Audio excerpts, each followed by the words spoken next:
नमस्कार. विशेषच्या या भागामध्ये आपल्या सगळ्यांचं स्वागत. मी प्रसाद काथे.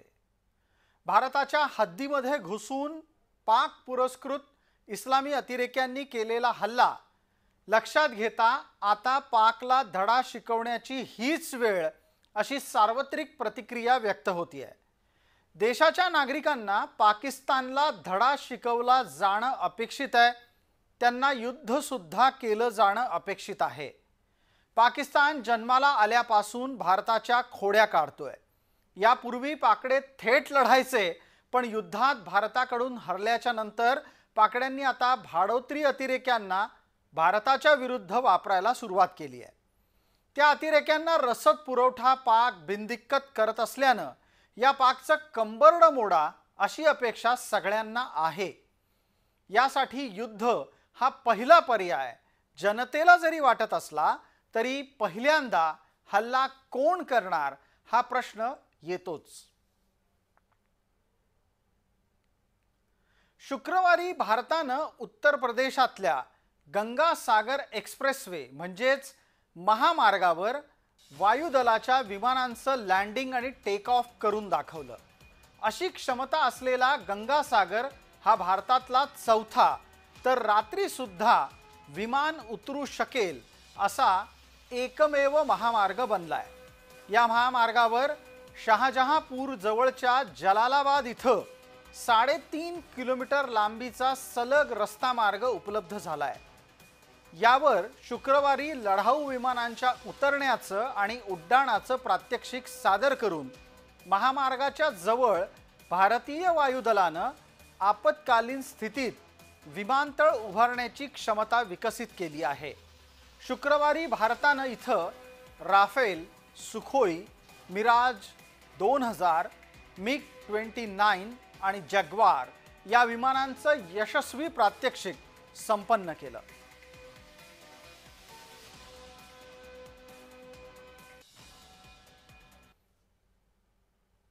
भारत जेव्हा स्वतःच्या युद्ध क्षमता विकसित करतो तेव्हा आपल्याला हे सुद्धा समजून घ्यायला हवं की भारत आणि पाकिस्तान यांच्या दरम्यान युद्ध संघर्ष झाला तर तो कुठे होईल.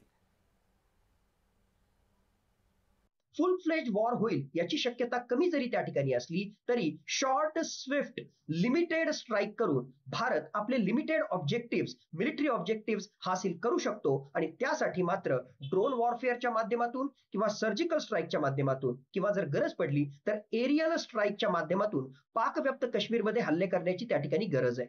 हे सगळं लक्षात घेता पहिला हल्ला हा नक्कीच भारतातर्फे त्या ठिकाणी होणार आहे, पण त्या ठिकाणी मिलिटरी ऑब्जेक्टिव्स हासिल करण्यासाठीच हा हल्ला असणार आहे, ना की फुल फ्लेज वॉर आपल्याला पाकिस्तान विरुद्ध छेडायचं आहे.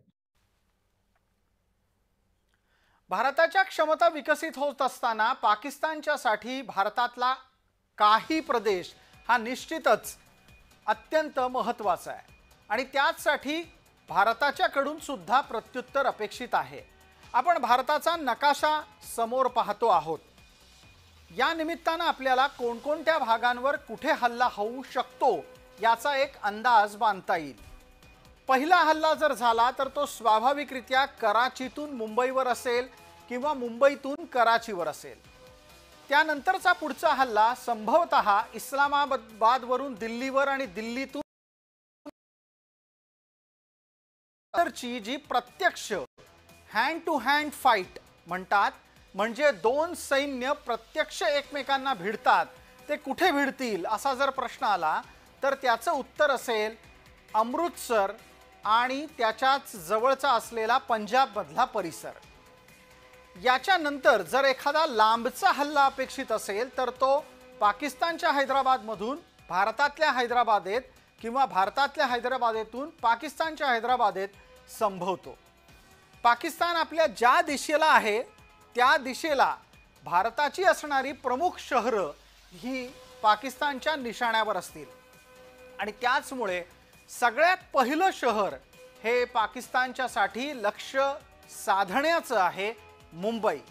तर मुंबई भारताच्यासाठी कराची हे अत्यंत महत्त्वाचं बंदर आहे, जे उद्ध्वस्त केल्याच्या नंतर पाकिस्तानची निम्मी सैन्य शक्ती ही कमकुवत ठरू शकते. नवी दिल्लीवर हल्ला करण्याचं स्वप्न भलेही इस्लामाबाद बघत असलं तरी पण ते तितकं सोपं नाही। अशा स्थितीमध्ये भारताच्या निशाण्यावर पाकिस्तानचा कोणता प्रदेश आहे आणि पाकिस्तानच्या निशाण्यावर भारताचा कोणता प्रदेश आहे ते या नकाशाच्या माध्यमातून दाखवण्याचा आम्ही प्रयत्न केला। पाक विरोधात युद्ध पुकारा अशी भूमिका सातत्याने व्यक्त होतीये। पहलगामच्या हल्ल्यामध्ये ठार झालेल्या पर्यटकांच्या कुटुंबाने ही भूमिका मांडली आहेच, शिवाय भारतातला विरोधी पक्ष त्यासाठी सातत्याने आग्रही आहे आणि त्यातही भारतातले काही ठराविक मुसलमान चेहरे जरा जास्तच युद्धाच्यासाठी पुढाकार घेताना दिसतायत। इन लोगों को ऐसा जवाब मिलना चाहिए, छोटी मोटी बात से सुनने वाले नहीं है, कि इन्हें याद रहे। इन्हें याद नहीं हुआ है कि अब वक्त आ गया है कि एक आर और पार की बात हो जाए। पाकिस्तानवर हल्ला करण्याची सूचना करणारे हल्ला कसा करायचा, कुठे करायचा ते सुद्धा सांगून मोकळे झाले आहेत। या सगळ्यांनी पाकिस्ताननं बळकावलेल्या भारताच्या भूभागाला परत मिळवण्यासाठीचा मुद्दा लावून धरलाय, म्हणजेच पर्यायानं पीओके अर्थात पाक व्याप्त काश्मीर भारतात परत आणा असा यांचा आग्रह आहे। अब के बार अगर कुछ एक्शन ले रहे तो घर में घुस के बैठ जाना, घर में घुस के मारते बोले ना, अब घर में घुस के बैठ जाना, खत्म, ये होना चाहिए। पीओके ले लेना नहीं अरे गवर्नमेंट खुद बोल रही, एक बात सुनिए, पीओके नहीं, पीओके का रेजोल्यूशन है पार्लियामेंट का, भारत की पार्लियामेंट का रेजोल्यूशन है, वो भारत का है बोल के। तो बीजेपी क्या बोलती, घर में घुस के बोले, डैश डैश बोले, हम बोले घर में घुस के बैठ जाओ आप। और पाक ऑक्यूपाई कश्मीर की 24 सीटों को आरक्षित रखा गया है, क्योंकि हम अभी भी मानते हैं जिसको जो बोलना है वो बोले। इस सदन में बोला हुआ शब्द इतिहास बनता है। मैं आज फिर से कहना चाहता हूं, पाक ऑक्यूपाई कश्मीर भारत का है, हमारा है और हमसे कोई नहीं। आता ज्या पाक व्याप्त काश्मीरची चर्चा इतक्या सातत्याने होते आहे, त्या पाक व्याप्त काश्मीर मधल्या एका चिंतेच्या घटनेकडे आपलं लक्ष आम्ही वेधू इच्छितो। जी दृश्य समाज माध्यमात सध्या उपलब्ध आहे त्या आधारे समोर आलेला हा व्हिडिओ आहे। हा व्हिडिओ पाक व्याप्त काश्मीरमध्ये घुसलेल्या हमास अतिरेक्यांचा आहे। भारताच्यासाठी ही चिंतेची बाब आहे। पॅलेस्टाईनमधील अतिरेकी संघटना हमास पाक व्याप्त काश्मीरमध्ये सक्रिय असल्याचा गुप्तचर यंत्रणेचा अहवाल यापूर्वीच प्राप्त झालाय। तशा संदर्भातली काही दृश्य समाज माध्यमात पसरली आहेत, ती आम्ही आपल्यापर्यंत आणतो आहोत। या दृश्यफितीची पुष्टी आम्ही करणार नाही, पण सध्याच्या घडीला बातमीतला एक महत्त्वाचा भाग म्हणून समाज माध्यमात काय प्रसारित होतं आहे ते आम्ही आपल्यापर्यंत निश्चित आणू इच्छितो।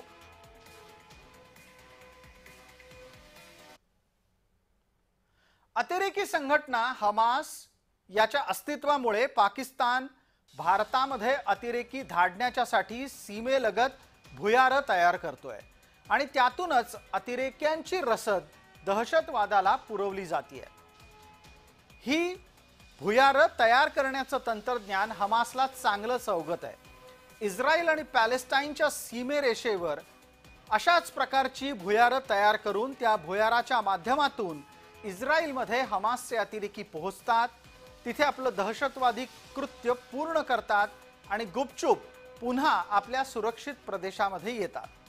हे सगळं करण्याच्यासाठी ज्या पद्धतीची भुयारं विकसित करण्यात आलेली आहेत त्याचीच ही चित्रफीत समाज माध्यमांमध्ये उपलब्ध आहे। अशीच भुयारं भारतीय लष्कर यंत्रणांना आणि संरक्षण विभागाला भारताच्या जम्मू काश्मीर परिसरात सापडली आहे। विशेष म्हणजे या भुयारांची एक तोंड हे भारतीय हद्दीत तर दुसरं तोंड हे थेट पाकिस्तानच्या चौकीमध्येच उघडतंय।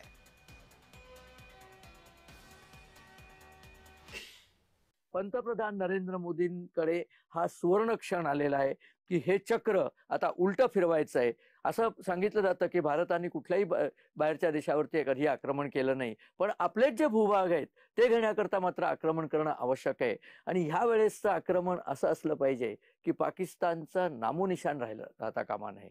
म्हणजे इतका मोठा त्यांच्यावरती हल्ला झाला पाहिजे की त्यांचा कणाच मोडला पाहिजे. यापुढची 50 वर्ष पाकिस्तान नाव कुठे दिसलं नाही पाहिजे.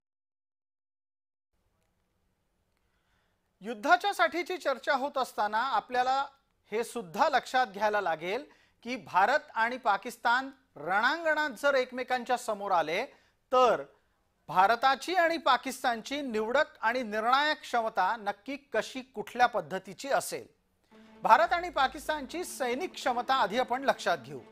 यात भूदलाच्या बाबतीत भारत वरचढ आहे.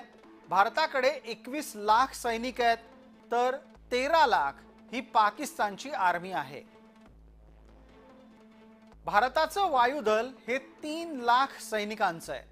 पाकिस्तानचं वायुदल हे अवघं 79,000 सैनिकांचं आहे. नौदलाच्या बाबतीत भारत आणि पाकिस्तानची क्षमता तशी समसमान आहे. भारताच्याकडे पाकिस्तानच्या तुलनेनं दुप्पट किनारा प्रदेश असताना सुद्धा पाकिस्तानच्याकडे 1.25 लाख नौसैनिक आहेत. भारताच्याकडे आत्ताच्या घडीला 1.5 लाख नौसैनिक असल्याचं सांगितलं जात आहे.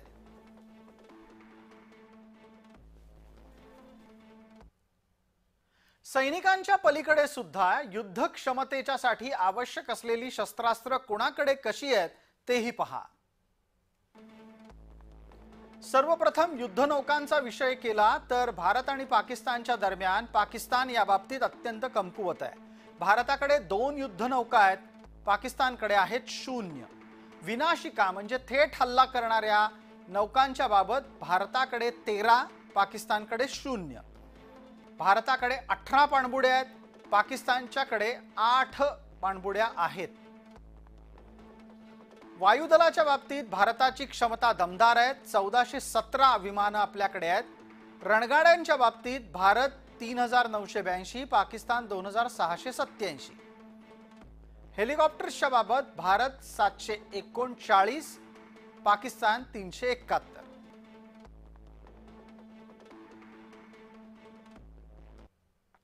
वो ये न समझ ले कि हमारे 27 नागरिकों का जान लेकर ये लड़ाई जीते हो. मैं सभी आतंक फैलाने वालों को कहना चाहता हूं कि लड़ाई का अंत नहीं है, एक मकाम है. हर व्यक्ति को चुन चुन कर जवाब भी मिलेगा, जवाब भी लिया जाएगा. भारताच्या या क्षमता पाहता पाकिस्तान भारतावर खुलेआम हल्ला करण्याचं स्वप्न पाहू सुद्धा शकत नाही, हेच वास्तव आहे. तज्ञांच्याकडून याला अधोरेखित तर केलं जातच आहे, पण त्याचबरोबर पाकिस्तानला उद्या किंमत मोजायची वेळ आली तर त्यांची परिस्थिती किती भयावह असेल याचा अंदाज सुद्धा त्यांना येत नाही. पंतप्रधान नरेंद्र मोदींकडे हा सुवर्ण क्षण आलेला आहे की हे चक्र आता उलटं फिरवायचं आहे. असं सांगितलं जातं की भारताने कुठल्याही बाहेरच्या देशावरती कधी आक्रमण केलं नाही, पण आपलेच जे भूभाग आहेत ते घेण्याकरता मात्र आक्रमण करणं आवश्यक आहे. आणि ह्या वेळेसचं आक्रमण असं असलं पाहिजे की पाकिस्तानचं नामोनिशाण राहता कामा नये.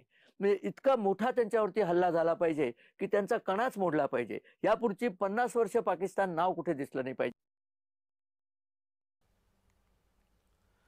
भारतापेक्षा सैन्य लढाईमध्ये पाकिस्तान कमकुवत आहे, म्हणूनच तो दहशतवाद आणि हेरगिरीच्या माध्यमातून भारताला कमकुवत करू पाहतोय.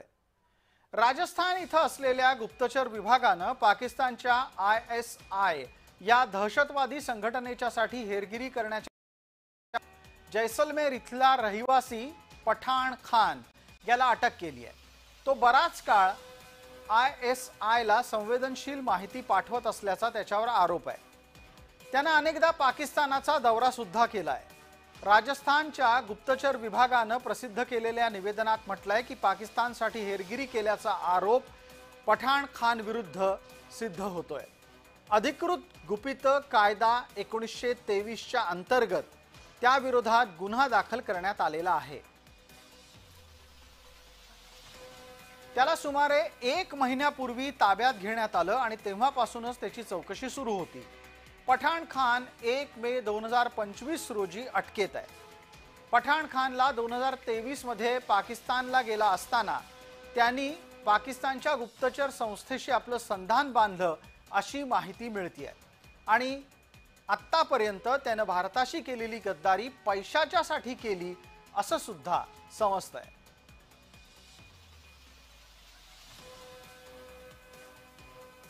आपला मुख्य ऑफिस असायला पाहिजे। सैन्याची हालचाल, एअरफोर्सची हालचाल, नेव्हीची हालचाल, यामुळे पाकिस्तानवरती दबाव इतका वाढला पाहिजे की त्यांना वाटायला पाहिजे की भारताचा हल्ला हा केव्हा होऊ शकतो, केव्हाही होऊ शकतो आणि त्याच्यामुळे ते एकदम अचानक स्वतःला वाचवण्याकरता प्रतिहल्ला करतील आणि ही कारवाई सुरू पण झालेली आहे।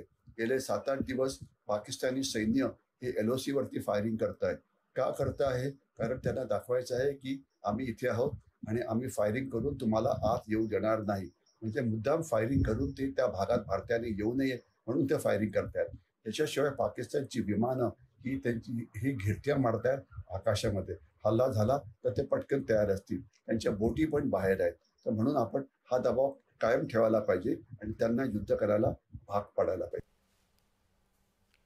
केंद्रीय गृह मंत्रालयाच्याकडे NIAनं आपला अहवाल सादर केलाय। आपल्याला ठाऊक असेल की सध्या पहलगामचा हल्ला आटोपल्याच्या नंतर NIA पहलगामच्या परिसरामध्ये तपास यंत्रणेच्या चौकशीच्या निमित्तानं सक्रिय झालेली आहे। NIAनं आपल्याला दिलेल्या अहवालात प्राथमिकदृष्ट्या असं म्हटलंय की लष्कर-ए-तोयबा, ISI आणि पाकिस्तानच्या लष्करानं मिळून एक कट रचला आणि त्याद्वारे पहलगाम इथं पर्यटकांवर हल्ला केला। आतापर्यंत 150 जणांची याबाबत चौकशी सुद्धा करण्यात आलेली आहे आणि यात प्रामुख्यानं नाव समोर येतंय ते मूसाचं।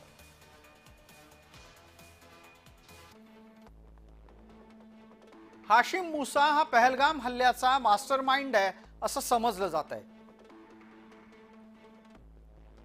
हाशिम मूसाची एक आणखी ओळख आहे, त्याला नावानं सुद्धा ओळखलं जातं। पाकिस्तानच्या सैन्यामध्ये तो कमांडो म्हणून कार्यरत होता। पाकिस्तान स्पेशल फोर्सचाही तो भाग होता आणि तिथंही त्याला कमांडो प्रशिक्षण मिळालंय। लष्कर-ए-तोयबानं त्याला अतिरेकी म्हणून प्रशिक्षित करून काश्मीरमध्ये धाडलं। मूसानं पहलगाममध्ये 3 स्थानिकांची मदत घेतली असं तपास यंत्रणांना कळलंय।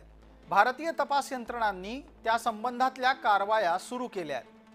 3 दहशतवादी जे पाकिस्तानमधून भारतात आले त्यांनी हा हल्ला राबवला आणि त्याला काही स्थानिकांची सुद्धा मदत मिळाली। एकीकडे हेरगिरी आणि दुसरीकडे चर्चित चेहऱ्यांच्याकडून भारत विरोधी प्रसार अशा विविध हत्यारांच्या मदतीनं पाकिस्तान सध्या सक्रिय आहे। पाकिस्तानच्या याच हत्याराला निष्प्रभ करण्यासाठी ज्या पाकिस्तानच्या क्रिकेटरकडून भारत विरोधी वक्तव्य होत आहेत त्यांच्या समाज माध्यमांवर आता बंदी घालण्यात आलेली आहे। भारतानं तशी विनंती मेटा या कंपनीला केली। पाकिस्तानचा क्रिकेटपटू शाहीन शाह आफ्रिदी, बाबर आझम, रिजवान यांच्या समाज माध्यमातल्या अकाउंटवर भारत सरकारच्या विनंतीमुळे मेटानं आता बंदी घातली आहे। भारतात राहून त्यांची ट्वीट किंवा त्यांची भूमिका आता वाचता येणार नाही। या निमित्तानं एक सिद्ध होतंय की पाकड्यांची भारताच्या विरोधामध्ये आमने सामने लढाईची क्षमता तर आता पुरती संपून गेली आहे आणि म्हणूनच हे सगळे रडके धंदे ते करतायत। जम्मू काश्मीरच्या पहलगाम येथील 26 पर्यटकांवर हल्ला झाल्यानंतर भारताने सुद्धा आता उत्तर द्यायला सुरुवात केलेली आहे। आपण जर बघितलं असेल तर मोठ्या प्रमाणात आता सायबर ऍक्टिव्हिस्ट मोठ्या प्रमाणात झाले ना। आता सध्या जी बातमी येत आहे ते 10 लाख सायबर अटॅक खऱ्या अर्थानं भारतावर होता। विविध इस्लामिक असेल किंवा इंडोनेशिया असेल अशा लोक इथून सगळ्या मोठ्या सायबर हल्ले होत्या भारतावर। कसं बघता आपण? सायबर हल्ले हे होणारच आहेत, कारण पाकिस्तानकडे आपल्याशी लढण्याकरता पुरेसं सैन्य नाही आहे. त्यामुळे आपल्याला कुठल्या दुसऱ्या प्रकाराने हानी पोचवता येते का हे त्याचं ध्येय आहे. आणि त्यात त्याला मदत करायला चीन आहे. चीन हा सगळ्यात मोठा जगातला सायबर ॲक्टिव्हिस्ट आहे. त्यांनी युरोपमधल्या 4 देशांचं इन्क्लुडिंग ब्रिटन सायबर नेटवर्क उद्ध्वस्त केलं होतं. अमेरिकेचं सायबर नेटवर्क उद्ध्वस्त केलं होतं. आपल्या इथे सुद्धा त्यांनी काही वेळेला आपली नॉर्दर्न ग्रिड इलेक्ट्रिसिटी जी आहे ती फेल केलेली होती. काही वेळेला आपले एअरफोर्सचे विमानं जी आहे ती त्याच्या सायबर हल्ल्यामुळे पडलेली आहेत. तर हे हल्ले होणार आहेत. पण आपल्या भारतामध्ये सुद्धा आपण याच्या विरुद्ध पूर्ण तयारी केलेली आहे. काही हल्ले झाले आहेत पण त्याच्यातले सक्सेसफुल किती झाले हे अजून कोणालाच माहीत नाही आहे. त्यामुळे त्याच्याबाबत जास्त चिंता करणं योग्य नाही. ज्यावेळेला ते सरकारच्या कुवतीबाहेर जाईल त्यावेळेला सरकार स्वतःच सांगेल की सायबर हल्ल्यांपासून तुम्ही सावध राहा. याच निमित्तानं थेट युद्ध पुकारण्यापूर्वी भारत चाचपणी सुद्धा करतोय की पाकिस्तानच्या दहशतवाद पोचण्याच्या यंत्रणेलाच कसं उद्ध्वस्त करता येईल. आणि त्याच्यासाठी पाकिस्तानच्या आर्थिक नाड्या आवळण्याचं काम भारतानं हाती घेतलंय. FATF च्या ग्रे लिस्टमध्ये भारत पाकिस्तानचा समावेश व्हावा याच्यासाठी आंतरराष्ट्रीय दबाव तयार करतोय. ही यादी 2018 मध्ये तयार झाली आहे. या माध्यमातून आंतरराष्ट्रीय संस्थांच्याकडून पाकिस्तानला मिळणारा आर्थिक पुरवठा निश्चितच रोखता येईल असे प्रयत्न भारताचे आहेत. ही आर्थिक मदत मिळणं कठीण झालं तर पाकिस्तान भिकेला लागेल आणि त्या माध्यमातून पाकिस्तानची आणखी आर्थिक कोंडी करून दहशतवादाला होणारा अर्थपुरवठा टाळण्यासाठी भारत प्रयत्न करेल. पाकिस्तानला सध्या $7 बिलियन इतका निधी उपलब्ध होतो. या निधीचा वापर दहशतवादी कारवायांच्यासाठी होतोय. तोच भारताला टाळायचा आहे. भारताने आता पाकिस्तानची आर्थिक कोंडी करण्याचेही प्रयत्न चालवलेले आहेत. 2018 ते 2022 या कालावधीत पाकिस्तान FATF म्हणजे फायनान्शियल ॲक्शन टास्क फोर्सच्या करड्या यादीत होत्या. ही जी FATF नावाची संस्था आहे ती वेगवेगळ्या देशांच्या फायनान्शियल इंटेलिजन्स युनिट त्यांच्या या संस्थांच्या सहकार्याने ही संस्था काम करते आणि त्याच्यात ते देश आपल्याकडच्या आर्थिक व्यवहारांची माहिती या संस्थेला कळवतात आणि त्याच्याद्वारे जे देश खास करून दहशतवादाला पाठिंबा देतात किंवा ज्याला अंमली पदार्थांच्या व्यवहारात ज्यांचा समावेश असतो त्यांना या करड्या यादीत टाकलं जातं. या यादीत जर त्यांचा समावेश झाला तर त्यांना आंतरराष्ट्रीय नाणेनिधी किंवा जागतिक बँक यांच्यासारख्या संस्थांकडून कर्ज मिळणं अवघड होतं.